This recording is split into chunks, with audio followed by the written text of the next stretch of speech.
Zaburi 23 mstari wa 1 mpaka ule wa 6 inasema, Bwana ndiwe mchungaji wangu, sitapungukiwa na kitu.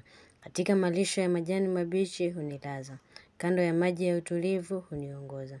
Unihuisha nafsi yangu na kuniongoza katika njia za haki kwa ajili ya jina lake.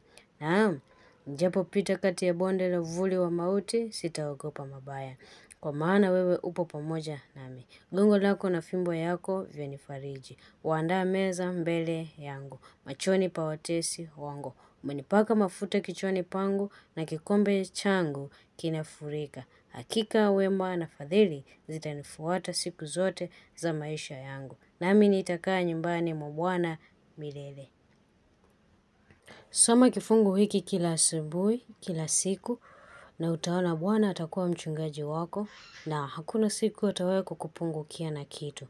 Na katika kila jambo unalolifanya atakuongoza. Na kile unaloliwaza atakuwa pamoja nao. Yeye ndo atakuwa kiongozi wako kila wakati, kila saa na kila dakika. Wewe mtumainie yeye tu. Mtumainie yeye. Usiwahi ogopa kitu. Hata unapopita katika magumu vipi.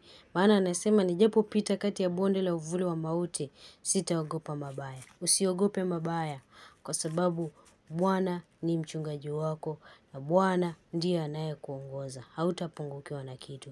Wewe upo pamoja na yeye, Mungu atakuongoza, Mungu atakupigania kwa kila jambo na kwa kila hali. Simama na Bwana, enenda na Bwana, kaa na Bwana. Maisha yako yote jifunze kusimama na hii kifungu kitakufariji, kitakutia nguvu, kitakupa kusonga mbele, kitakupa kuwa na imani zaidi na zaidi. Tumainie yeye naye atakubariki. Amen. Shalom, shalom.